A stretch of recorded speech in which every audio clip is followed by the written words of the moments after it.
राति 8 बजेको जनता समाचारमा तपाईलाई स्वागत छ। नमस्कार, म प्रतिमा चौधरी। नमस्कार, म विभु श्रेष्ठ। सबैभन्दा पहिले प्रमुख समाचार। डाक्टर गोविन्द केसीलाई अनसन तोड्न सरकारको आग्रह। नागरिकलाई कोरोनाबाट जोगाउने समयमा अनसन बस्नु उपयुक्त नभएको भनाई। हिमालय एयरलाइन्सलाई ग्राउन्ड ह्यान्डलिङ दिएर निगमलाई धराशायी बनाउन खोजेको सांसदहरूको आरोप। अनुमति फिर्ता लिएको प्राधिकरणको भनाई। नेपालमा कोरोनाबाट मृत्यु हुनेको संख्या 500 नाग्यो। एकै दिन 11 जनाको मृत्यु। नागरिकको निशुल्क पीसीआर गर्न सर्वोच्चको आदेश। सैनिक पोस्टलाई लक्षित गरी दक्षिणी अफगानिस्तानमा आत्मघाती आक्रमण। 4 सर्वसाधारण सहित 9 जनाको मृत्यु। र राष्ट्रिय क्रिकेट टिमका पुरुष र महिला खेलाडीको वर्गीकरण परिमार्जन गर्ने नेपाल क्रिकेट संज्ञानको तयारी।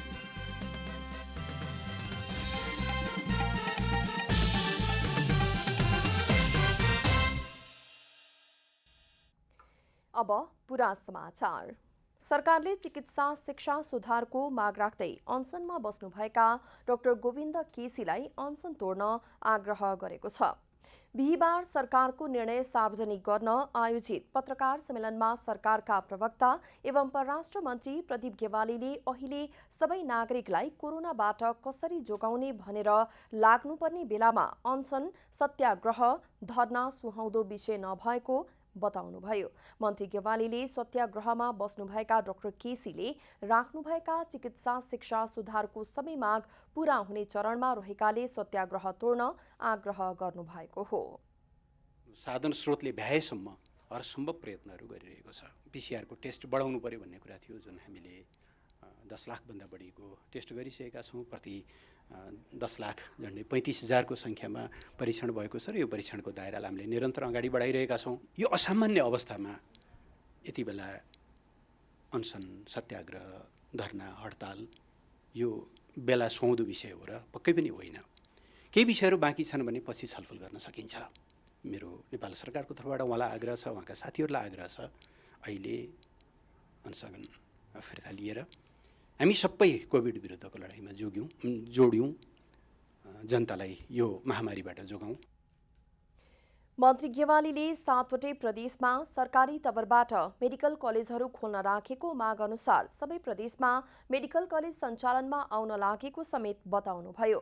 पीसीआर परीक्षण बढाउनुपर्ने मागमा पनि सरकारले परीक्षणको दायरालाई बढाई हालसम्म 10 लाख बढेको परीक्षण भइसकेकाले कोभिडको महामारीको अवस्थामा पूरा भइसकेका विषयलाई माग बनाएर दबाव नदिन मन्त्री गेवालीले आग्रह गर्नुभयो। नेपाल सरकारको मुख्य सचिवमा शंकरदास बैरागी नियुक्त हुनुभएको छ। आज बसेको मन्त्री परिषद बैठकले बैरागीलाई मुख्य सचिवमा नियुक्त गरेको हो। सरकारले आजै लोकदर्शन रेग्मीले दिनुभएको राजीनामा स्वीकृत गरेको छ। त्यस लगत्तै परराष्ट्र मन्त्रालयमा सचिव रहनुभएका बैरागीलाई सरकारले मुख्य सचिवमा नियुक्त गरेको हो। मुख्य सचिव बैरागीले आजै पदभार ग्रहण गर्नुभएको छ।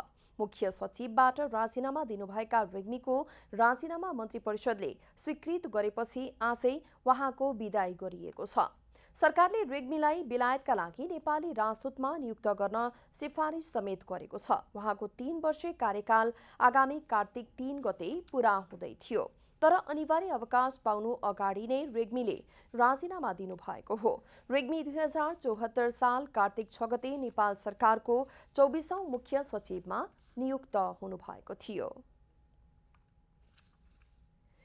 आगामी फागुन 7 देखि 10 गतेका लागि निर्धारित नेपाली कांग्रेसको 14औं महाधिवेशन सार्ने विषयमा शीर्ष नेताहरू बीच नै फरक मत देखिएको छ।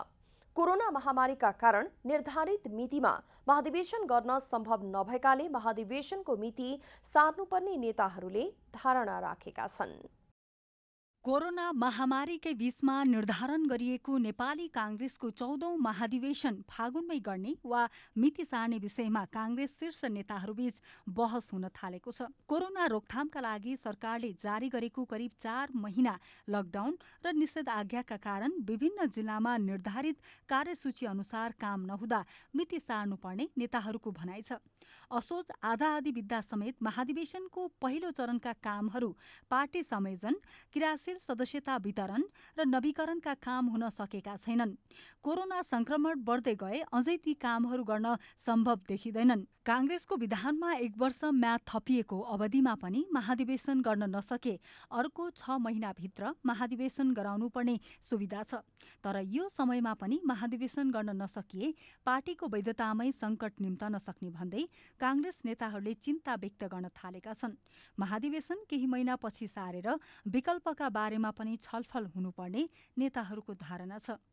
हामीले आफ्ना अड्कलबाजी गरेर आफ्ना सहजताका आधारमा अभिव्यक्ति दिनुको कुनै अर्थ चाहिँ छैन। यो हामीमा निहित रहेको चाहिँ समस्या होइन।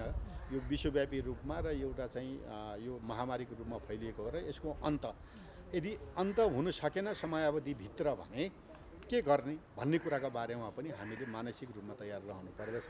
यस्तै फागुनमा महाधिवेशन हुन सम्भव नभएकाले 6 महिना नबढ्ने गरी मिति सार्नुपर्नेमा नेता एनपी साउदले जोड दिनुभयो। फागुनभित्र महाधिवेशन गर्न सम्भव छैन र संविधानमा भएको व्यवस्थालाई नै आत्मसात गरेर फागुनको सट्टा 6 महिना समय बढाएर चाहिँ महाधिवेशन गर्नुपर्ने आवश्यकता म देख्छु। कोरोना महामारी यस्तै रहे वैशाख जेठमा गर्ने गरी 2-3 महिना महाधिवेशनको मिति सार्न सकिने कांग्रेस नेता डाक्टर रामशरण महतको भनाइ छ। अब अलिकति ढिला भयो भने 1-2 महिना ढिला हुन सक्छ। बर्खाभन्दा अगाडि चाहिँ नै सम्पन्न गर्नको लागि त्यसमा जुट्नुपर्छ। विधानपूर्वक विधान अनुरूप काम हुनुपर्छ। निष्पक्ष ढङ्गबाट काम गराउनुपर्छ। त्यसका विवादहरू चाहिँ जे जति अलिकति विवादहरू छ त्यसलाई अधिक अविलम्ब चाँडो चाहिँ नै समाधान गरेर चाहिँ नै निकाल्नुपर्छ। महाधिवेशन नगरी पार्टीलाई अवैधानिकतातिर धकेल्न खोजेको संस्थापन इतर समूहले आलोचना गरे पनि कसरी गर्न सकिन्छ भनेर विकल्पबारे गम्भीर रूपमा बहस भने कसैले गरेका छैनन्। क्यामेरामा साजन थापाका साथ कमला हमाल, काठमाडौँ। कोभिड-19 का कारण नेपालको हवाई क्षेत्रमा ठूलो क्षति भएको नेपाल नागरिक उड्डयन प्राधिकरणले बताएको छ। आर्थिक वर्ष 2076-77 मा 43% आमदानी गुमाएको प्राधिकरणको भनाइ छ। कोभिड-19 का कारण नेपालको हवाई क्षेत्रमा ठूलो क्षति भएको नेपाल नागरिक उड्डयन प्राधिकरणले जनाएको छ। निजी क्षेत्रको मात्रै 1 खर्ब लगानी रहेको हवाई क्षेत्रमा कोभिडका कारण मासिक 4 अर्ब आय गुमाउनु परेको प्राधिकरणले बताएको हो। प्राधिकरणले मात्रै आर्थिक वर्ष 2076-77 मा 43% आमदानी गुमाएको प्राधिकरणका महानिर्देशक राजन पोखरेलले बताउनुभयो। नागरिक उड्डयन क्षेत्रमा निजी क्षेत्रको मात्रै करिब 1 खर्बको लगानी छ। नेपाल वायुसेवा निगम र प्राधिकरण जस्ता सरकारी संस्थाको कुरा गर्ने हो भने यो अझै ठुलो सङ्ख्यामा जान्छ। हवाई यातायात क्षेत्रले कोभिड-19 को कारण उडान सञ्चालन अवरुद्ध भएबाट मासिक 4 अरब रुपियाँ आफ्नो आमदानी गुमाएका छन् र प्राधिकरणले पनि आर्थिक वर्ष 76-77 मा यसैका कारण करिब 43% आमदानी गुमायो, जसको प्रत्यक्ष असर प्राधिकरणले वर्षै सञ्चालन गर्ने विकास निर्माण काममा परिरहेको छ। कोभिडको प्रभावका बीच प्राधिकरणले त्रिभुवन अन्तर्राष्ट्रिय विमानस्थल सुधारका लागि उल्लेख्य काम गरेको महानिर्देशक पोखरेलले बताउनुभयो। विमानस्थलमा नयाँ प्रस्थान कक्ष निर्माण सम्पन्न भएर सञ्चालनमा आएको छ। अहिले 2 वटा वाइड बडी बाहिर अटाउन मिल्ने गरी ठूलो पार्किङ क्षेत्र विस्तार गरेको महानिर्देशक पोखरेलले जानकारी दिनुभयो। यस अवधिमा हामीले गरेका मुख्य कामहरूमा त्रिभुवन अन्तर्राष्ट्रिय विमानस्थलमा हामीले रिहाबसँग सम्बन्धित सम्पूर्ण कामहरू सम्पन्न गर्यौं। त्रिभुवन अन्तर्राष्ट्रिय विमानस्थलमा नयाँ प्रस्थान कक्ष हामीले निर्माण गर्यौं र सुचारू गर्यौं। विमानस्थलमा 2 वटा वाइड बडी बाहिर अटाउन मिल्ने ठूला पार्किङ क्षेत्रहरू हामीले चाहिँ विस्तार गर्यौं। अन्तर्राष्ट्रिय नागरिक उड्डयन संगठन आइकाओका अनुसार कोभिडको सबैभन्दा बढी प्रभाव एसिया प्रशान्त क्षेत्रमा परेको छ। आइकाओका अनुसार गत वर्षको जनवरीदेखि अगस्त 2020 सम्म वायुसेवा कम्पनीहरूले 86% यात्रुबाट हुने आमदानी गुमाएका छन्। सन् 2020 को अन्तसम्म अघिल्लो वर्षको तुलनामा 70 देखि 74% अन्तर्राष्ट्रिय यात्रु घट्ने अनुमान आइकाओले गरेको छ। अन्तर्राष्ट्रिय हवाई यातायात संघले हवाई क्षेत्र कोभिड पूर्वको अवस्थामा फर्किन सन् 2024 सम्म कुर्नुपर्ने अवस्था आएको बताएको छ। सांसदहरूले हिमालय एयरलाइन्सलाई ग्राउन्ड ह्यान्डलिङको जिम्मेवारी दिएर सरकारले नेपाल वायुसेवा निगमलाई धराशायी बनाउन खोजेको आरोप लगाएका छन्।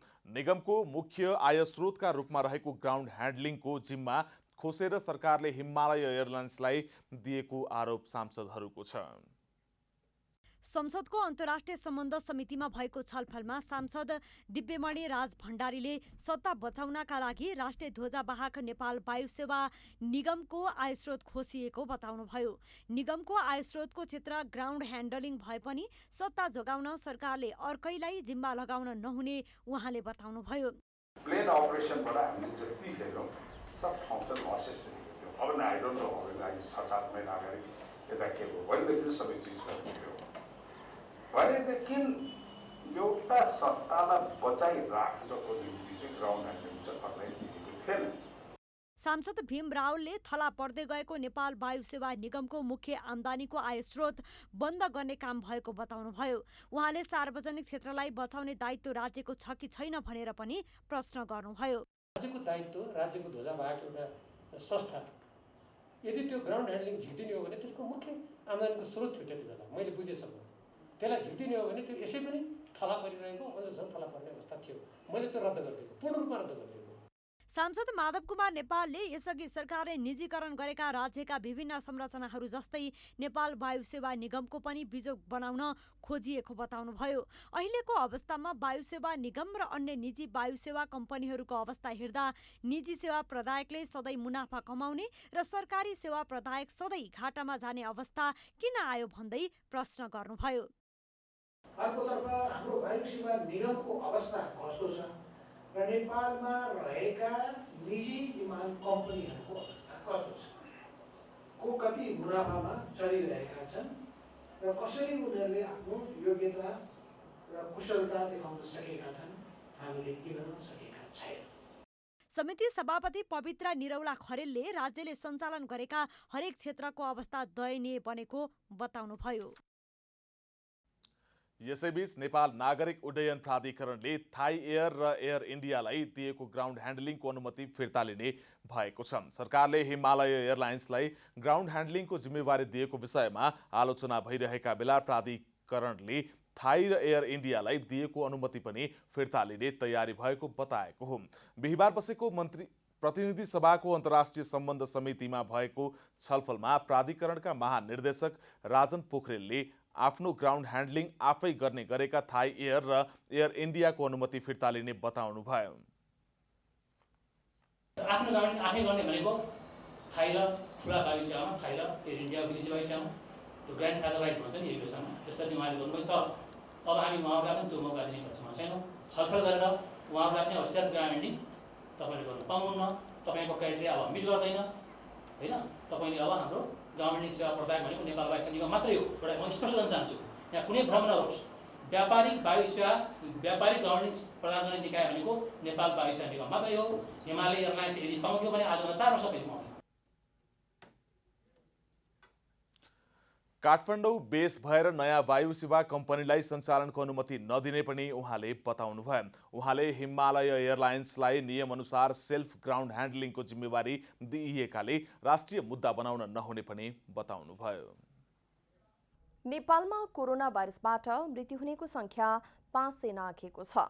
आज थप 11 जना मृतक थपिएसँगै नेपालमा कुल मृतकको संख्या 509 पुगेको हो। स्वास्थ्य तथा जनसङ्ख्या मन्त्रालयका अनुसार आज 10 पुरुष र 1 महिला गरी 11 जनाको मृत्यु भएको हो। मन्त्रालयका अनुसार बाँकेमा 34 वर्षीय महिलाको कोरोनाबाट मृत्यु भएको छ। त्यस्तै काठमाडौँ उपत्यकामा 4 जना संक्रमितको मृत्यु भएको छ। सुनसरी र रूपन्देहीमा 3 जनाको मृत्यु भएको प्रवक्ता डाक्टर जागेश्वर गौतमले जानकारी दिनुभयो। आज देशभरि 1911 जना कोरोना भाइरसका संक्रमित थपिएका छन्। 12,444 पीसीआर परीक्षण भएकोमा 628 र पुरुष 1,283 जनामा संक्रमण देखिएको छ। यो सहित नेपालमा कुल संक्रमितको संख्या 79,728 पुगेको छ।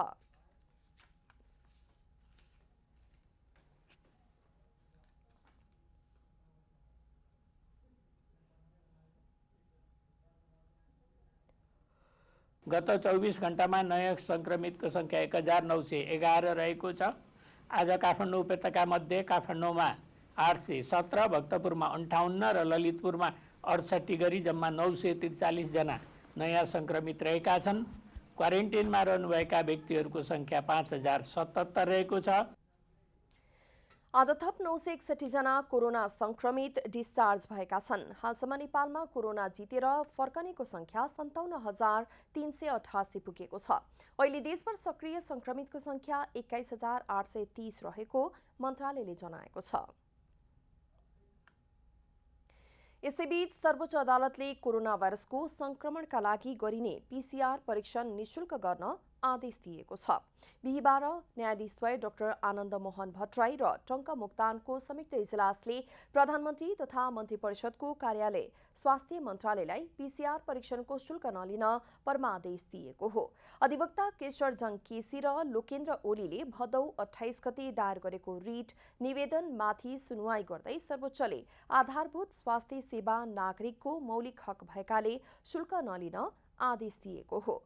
कोरोना संक्रामक रोग भएको र यस्ता रोगको उपचार सरकारले निशुल्क गर्नुपर्ने कानूनी व्यवस्था भए पनि सरकारले 2000 रुपैयाँ लिँदै आएको छ। सुरुमा पीसीआर परीक्षण शुल्क 5500 रुपैयाँ तोकेको सरकारले पछि घटाएर 4400 शुल्क लिने निर्णय गरेको थियो। त्यसलाई पनि घटाएर सरकारले 2000 शुल्क तोकेको थियो, तर निजी अस्पतालले घटाउन अस्वीकार गरेका छन्। आज अक्टोबर 1 तारिक अर्थात् अन्तर्राष्ट्रिय ज्येष्ठ नागरिक दिवस। कोरोनाका कारण नेपालमा यस वर्ष सीमित कार्यक्रम गरी मनाइएको छ। ज्येष्ठ नागरिकहरूलाई सम्मान र अधिकारमा पहुँच पुर्याउने उद्देश्यका साथ संयुक्त राष्ट्र संघको आह्वानमा विश्वभर ज्येष्ठ नागरिक दिवस मनाइने गरिएको हो। आगो ताप्नु मुढाको, कुरा सुन्नु बुढाको, मातृदेवो भव पितृदेवो भव भनेर ज्येष्ठ नागरिकलाई दिइने उपमा र सम्मान गर्ने पुरानो परिपाटी अचेल हराउँदै गएको छ। पछिल्लो समय मानिसहरू एकल परिवारमा रमाउने र ज्येष्ठ नागरिकलाई बोझको रूपमा हेर्ने प्रवृत्ति बढ्दै जाँदा ज्येष्ठ नागरिकहरू आफ्नै परिवारका सदस्यबाटै अपहेलित बनिरहेका छन्। छोराछोरी, एउटा छोरो एउटा छोरी छ। छोरी बिहा गरेर दिएको छ नानी, छोरो चाहिँ छुटिएर बसिया छ बेग्लै, बाउदेखि रिसाएर। अनि म माइत घरबाट आएको पनि होइन नानी, घरबाट माइत गएँ। माइतबाट अनि त्यो आमाको भाइले मामाले ल्याएर यहाँ राखिदिएको गिद्रा आश्रममा, पशुपति क्षेत्र त्यहाँ राम्रो छ भने अनि ल्याएर यहाँ राखिदिएको। नेपालमा विशेष गरी उमेरले 60 कटेका नागरिकलाई ज्येष्ठ नागरिकको दर्जामा राखिन्छ। 2068 को जनगणना अनुसार नेपालमा कुल जनसङ्ख्याको 9% अर्थात् 25 लाख बढी ज्येष्ठ नागरिकहरू रहेका छन्। जीवनभर आफ्ना सन्तानको पालन पोषण, शिक्षा दीक्षा, सामाजिक दायित्व पूरा गर्दै समर्पित भएर योगदान गरेका अभिभावकहरू जब शारीरिक र मानसिक रूपमा अशक्त हुन्छन् तब परिवार र राज्यबाट उचित संरक्षणको अपेक्षा राख्नु स्वाभाविकै हो। तर यथार्थमा आफैले सृजना गरेको थातथलोबाट ज्येष्ठ नागरिकहरू तिरस्कृत हुनु परेको धेरै उदाहरणहरू छन्। आमाहरू त यहाँ ल्याएर फालेर जान्छन् होइन। फालेर गएपछि के हुन्छ भने दिनै रुन्छन् रातै रुन्छन्। मेरो छोरालाई के भयो, मेरो नातिनीलाई के भयो, मेरो नातिले के खायो होला, लड्यो कि घाउचोर भयो कि मलाई त यहाँ राखिदे भनेर कति दुःख मानेर रुन्छन् त्यो घरको सन्तान सम्झेर। ज्येष्ठ नागरिकहरूलाई गरिने सम्मान समुन्नत राज्यको परिचायक हो। ज्येष्ठ नागरिकले जीवनभर सङ्गालेका ज्ञान, सिप, अनुभव परिवारको लागि मात्र नभएर समाज र मुलुककै लागि अमूल्य सम्पत्ति हुन्। यसलाई जोगाउन परिवार र राज्यको महत्त्वपूर्ण भूमिका रहन्छ। रूपा घिमिरे, काठमाडौँ। नेपाल पञ्चाङ्ग निर्णायक समितिले यस वर्षको विजया दशमी लगायत दशैंका विभिन्न साइट सार्वजनिक गरेको छ। कार्तिक 1 गते शनिबारदेखि नेपालीको महान चाड बडा दशैं सुरु हुँदैछ। दुर्गा पक्ष समेत भनिने दशैंको पहिलो दिन वैदिक सनातन धर्मावलम्बीले घर घरमा दियो, कलश र गणेश स्थापना गरी विशेष पूजासहित घटस्थापना गर्छन्।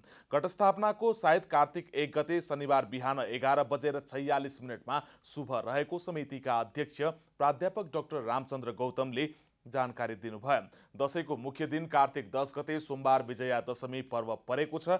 यस दिन 9 रात 10 दिन पूजा गरिएको स्थलमा देवी विसर्जनका लागि बिहान 10 बजेर 11 मिनेटको सायद शुभ रहेको र टीका लगाउनका लागि बिहान 10 बजेर 19 मिनेटको सायद उत्तम रहेको पञ्चाङ्ग निर्णायक समितिले जनाएको छ। डेटा सुविधाका लागि एनसेलले नयाँ पीएज युगो योजना सार्वजनिक गरेको छ।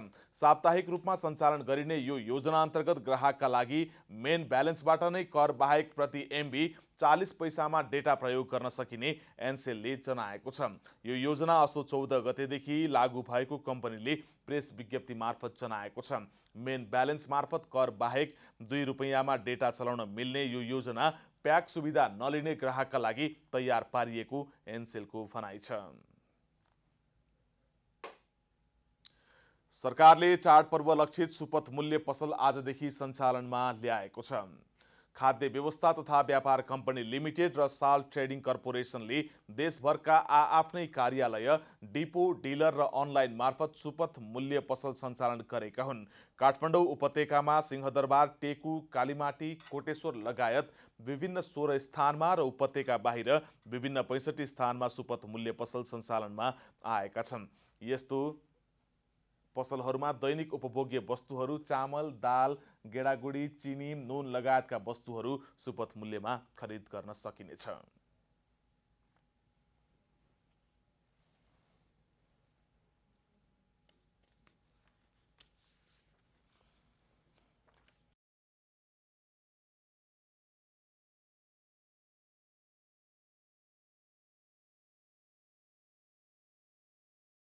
विगतमा वर्षहरू जस्तो एकीकृत रूपमा चाहिँ हामीले सहुलियत मूल्यको पसल सञ्चालन गर्न असमर्थ नै रह्यौँ। यसको मुख्य कारण भनेको चाहिँ यो हाल विश्वव्यापी रूपमा फैलिएको कोभिड-19 को पेन्डेमिक नै हो र जति धेरै स्टलहरू भयो त्यति नै मान्छेको भिडभाड हुने र सङ्क्रमणको जोखिम पनि हुने भएको हुनाले यसपालि चाहिँ हामीले आफ्नै आउटलेटहरूबाट चाहिँ बिक्री प्रबन्ध मिलाएका हौँ। तथापि एउटा संस्थाको बिक्री केन्द्रमा चाहिँ अन्य संस्थाहरूको प्रोडक्टहरूलाई पनि राख्ने गरी हामीले व्यवस्था चाहिँ मिलाएका छौँ।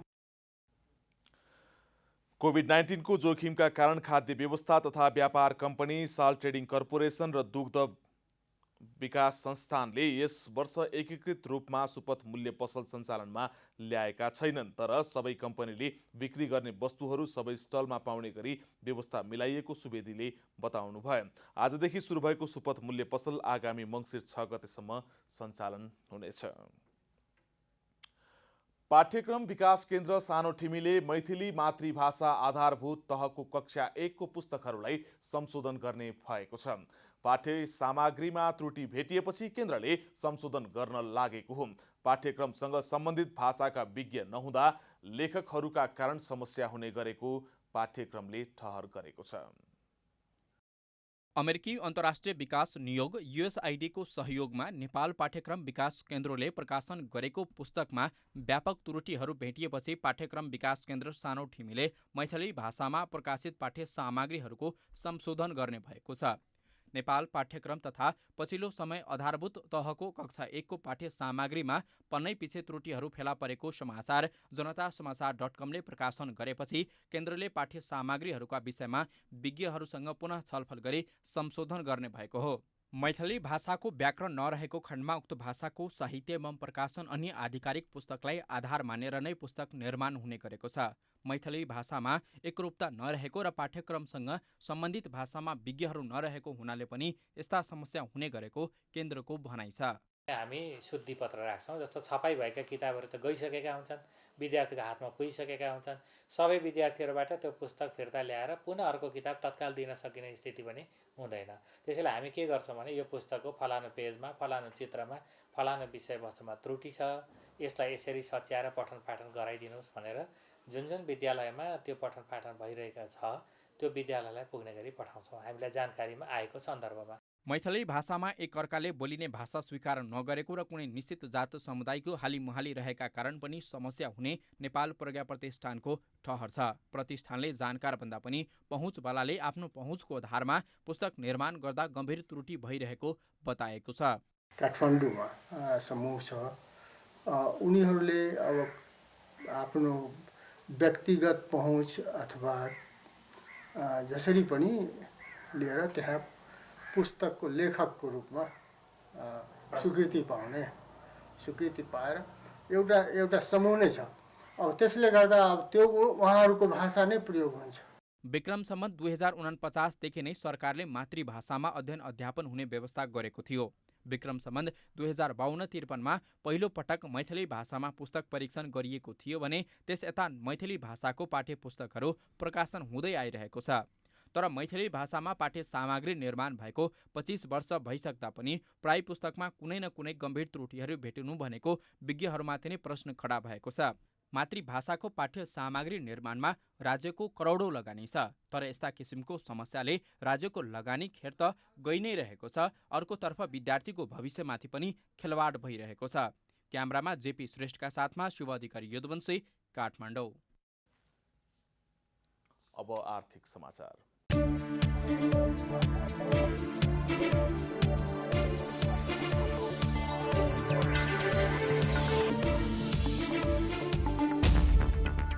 नेपाल धितोपत्र बोर्डले सम्पत्ति शुद्धिकरण निवारण सम्बन्धमा धितोपत्र व्यवसायीको जोखिममा आधारित सुपरिवेक्षण म्यानुअल 2077 लागू गरेको छ। अपराधजन्य कार्यबाट आर्जित आयलाई सम्पत्ति शुद्धिकरण तथा आतंकवादी क्रियाकलापमा वित्तीय लगानी निवारण गर्ने सम्बन्धमा सम्पत्ति शुद्धिकरण अर्थात् मनी लाउन्डरिङ निवारण ऐन 2064, सम्पत्ति शुद्धिकरण निवारण नियमावली 2073 तथा नेपाल धितोपत्र बोर्डबाट जारी भएको सम्पत्ति शुद्धिकरण तथा आतंकवादी क्रियाकलापमा वित्तीय लगानी निवारण सम्बन्धी निर्देशन 2076 भएको कानुनी व्यवस्थालाई अझ प्रभावकारी रूपमा कार्यान्वयन गर्न उक्त व्यवस्था लागू गरिएको बोर्डले जनाएको छ। सम्पत्ति शुद्धिकरण निवारण सम्बन्धमा धितोपत्र व्यवसायीको जोखिममा आधारित सुपरिवेक्षण म्यानुअल बिहिबारबाट लागू भएको बोर्डले जनाएको हो। म्यानुअल सम्पत्ति शुद्धिकरण तथा आतंकवादी क्रियाकलापमा वित्तीय लगानी निवारण सम्बन्धी अन्तर्राष्ट्रिय अभ्यास अनुरूप फाइनेन्सियल एक्सन टास्क फोर्स तथा एसिया प्रशान्त समूह एपीजीको मापदण्डहरूलाई समेत आधार मानि तयार गरिएको बोर्डले जनाएको छ। म्यानुअल अनुसार अब स्रोत नखुलेको तथा शङ्कास्पद लगानी गर्न पाइने छैन। यस्तै धितोपत्र व्यवसायीको जोखिममा आधारित रहेको धितोपत्र व्यवसायीको संरचनागत तथा अन्तर्निहित जोखिम तथा जोखिम व्यवस्थापनलाई रेटिङ स्केल 1 देखि 5 को बीचमा गर्ने व्यवस्था गरिएको छ। म्यानुअलमा धितोपत्र व्यवसायीको स्थलगत तथा गैर स्थलगत सुपरिवेक्षण सम्बन्धी विषय समावेश गरिएको, धितोपत्र व्यवसायीहरूबाट सङ्कलन गरिने परिमाणात्मक तथा गुणात्मक तथ्याङ्क एवं विवरणहरूबाट धितोपत्र व्यवसायीको गैर स्थलगत जोखिम मूल्याङ्कन गर्ने व्यवस्था गरिएको, धितोपत्र व्यवसायीको गैर स्थलगत जोखिम मूल्याङ्कनबाट स्थलगत सुपरिवेक्षणको अवधि, क्षेत्र तथा मात्रा निर्धारण गर्ने व्यवस्था गरिएको छ।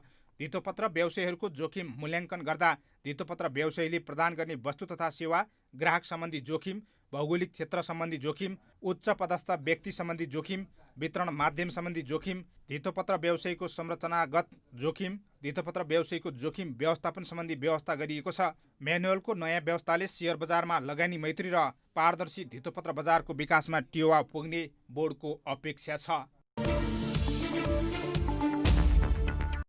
रोजगारीका क्रममा 6 वर्ष विदेश बसेर नेपाल फर्किनुभएका रूपन्देहीको बुटौल उपमहानगरपालिका वडा नम्बर 16 सेमलारका राजु प्रसाद थारूले पछिल्लो 5 वर्ष यता व्यावसायिक कुखुरा पालन गर्दै आउनुभएको छ। 1000 लेयर्स कुखुराबाट व्यवसाय सुरु गर्नुभएका थारूले 2 वर्षदेखि लोकल कुखुरा पालन गर्दै आउनुभएको हो। लेयर्स कुखुरा पालन गर्दा रानीखेत रोगबाट सबै कुखुरा मरेपछि थारूले 2 वर्षदेखि लोकल कुखुरा पालन गर्दै आउनुभएको छ। अब अहिले पेरेन्ट अहिले मसँग कम भएर माग धेरै भएर अब मैले कुखुरा अब बढाउँदैछु अनि यसमा अब 1 वर्षपछि यो सबै जग्गामा मैले अब त्यही लोकलै हाल्ने हो सबै। अब हाल फार्ममा 1700 लोकल कुखुरा, गिरिराज 400, हाँस 350 र 50वटा कडकनाथ कुखुरा रहेका छन्। अहिले लोकल कुखुरा बिक्रीसँगै थारूले आफै ह्याचरी गरी चल्ला समेत बिक्री गर्दै आउनुभएको छ। 30 लाख लगानीबाट सुरु भएको फर्ममा हाल 1 करोड लगानी भइसकेको छ, जसमध्ये राजुले 58 लाख रुपियाँको खोर बनाउनु भएको छ। 5 वर्ष भयो अहिले यो गर्न थालेको। अब मैले त यो खोर गराउँदा त अब मेरो नातिले सम्म पनि गरून् भनेर अहिले यो बढी खर्चमा मैले खोर गराइदिएँ। खास यो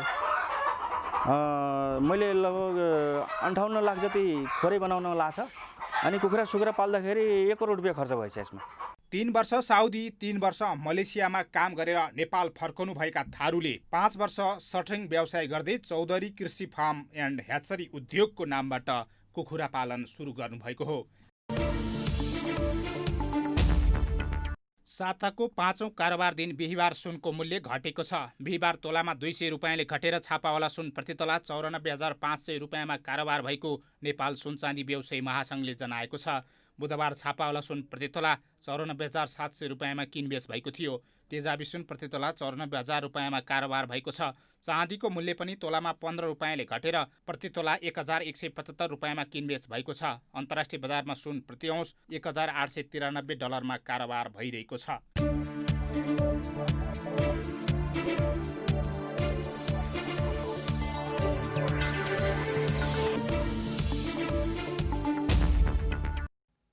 अब खेल समाचार।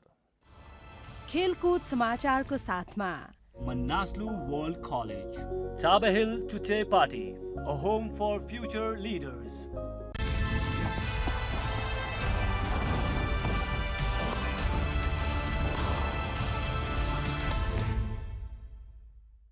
नेपाल क्रिकेट संघ क्यानले राष्ट्रिय क्रिकेट टिमका पुरुष र महिला खेलाडीको वर्गीकरण परिमार्जन गर्ने भएको छ। खेलाडी वर्गीकरणको चौतर्फी विरोधपछि क्यानले वर्गीकरण परिमार्जन गर्ने तयारी गरेको हो। क्यानले आज एक विज्ञप्ति प्रकाशित गर्दै खेलाडी वर्गीकरण निर्धारण समितिलाई टिमका कप्तान प्रशिक्षकसँग छलफल गरेर सुझाव सहितको नयाँ वर्गीकरण प्रतिवेदन बोर्ड बैठकमा पेश गर्न निर्देशन दिएको जनाएको हो। गत साता चितवनको भरतपुरमा भएको क्यानको बोर्ड बैठकले पुरुष तथा महिला खेलाडीको वर्गीकरण अनुमोदन गरेको थियो। त्यसमा असन्तुष्टि जनाउँदै क्रिकेट खेलाडी संघ नेपाल सिप्यानले पुनर्विचार गर्न आग्रह गर्दै ध्यानाकर्षण पत्र समेत बुझाएको थियो। क्यानले पुरुषतर्फ 18 र महिलातर्फ 19 खेलाडीको वर्गीकरण गरेको थियो।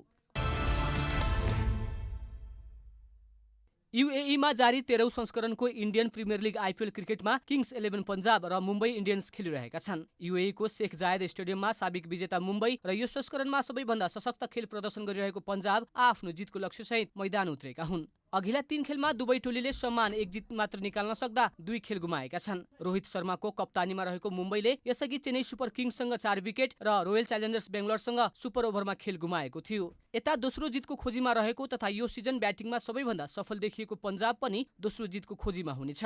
केएल राहुलको कप्तानीमा रहेको पन्जाब आफ्नो पहिलो खेलमा दिल्लीसँग र दोस्रो खेलमा राजस्थानसँग पराजय भएको थियो। गत वर्षको इन्डियन प्रिमियर लिगमा मुम्बई र पन्जाबले एक खेल जितेका थिए। पहिलो खेलमा मुम्बईलाई पन्जाबले 8 विकेटले हराएको थियो भने दोस्रो खेलमा मुम्बई 3 विकेटले विजय भएको थियो।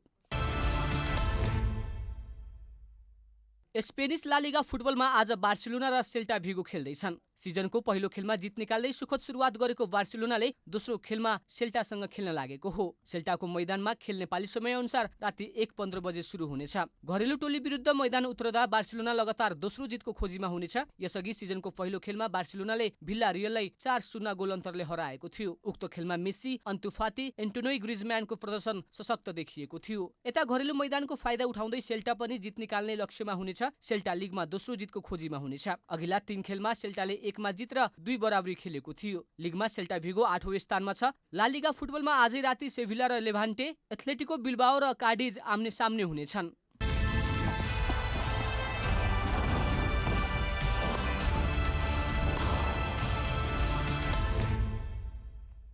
अब मौसम सम्बन्धी विवरण।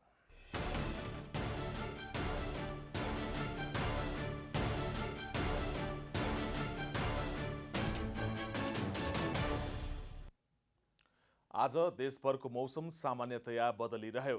राति भने देशभर आंशिकदेखि सामान्य बदलिरही पहाडी क्षेत्रका 1-2 स्थानहरूमा हल्का वर्षाको सम्भावना रहेको जल तथा मौसम पूर्वानुमान महाशाखाले जनाएको छ।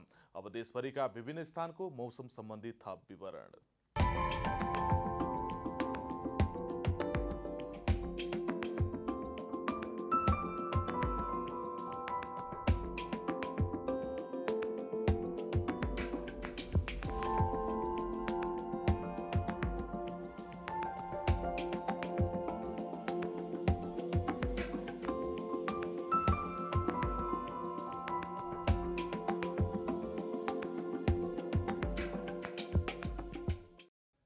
अन्त्यमा आजको डायरी। नेपाल पञ्चाङ्ग निर्णायक समितिले यस वर्षको विजया दशमी लगायत दशैंका विभिन्न साइत सार्वजनिक गरेको छ। देवी विसर्जनका लागि बिहान 10:11 साइत शुभ रहेको र टीका लगाउनका लागि बिहान 10:19 साइत उत्तम रहेको पञ्चाङ्ग निर्णायक समितिले जनाएको छ।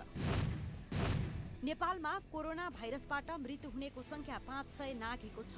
आज थप 11 जना मृतक थपिएसँगै नेपालमा कुल मृतकको संख्या 509 पुगेको हो। आज देशभरि 1911 जना कोरोना भाइरसका संक्रमित थपिएका छन्। सरकारले चाडपर्व लक्षित सुपथ मूल्य पसल आजदेखि सञ्चालनमा ल्याएको छ।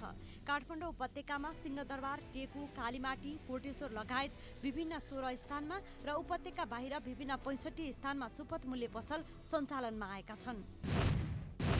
स्पेनमा कोरोना संक्रमितको संख्या बढेपछि राजधानी मड्रिड र आसपासका क्षेत्रमा लकडाउनको घोषणा गरिएको छ। नयाँ घोषणामा अब राजधानी मड्रिड र आसपासका नागरिक अति आवश्यक नपरी घर बाहिर निस्कन नपाउने उल्लेख गरिएको छ।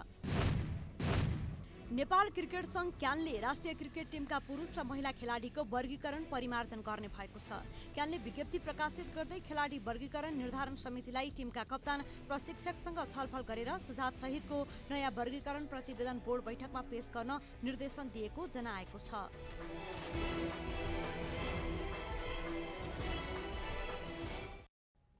जनता समाचार अहिलेलाई यति नै।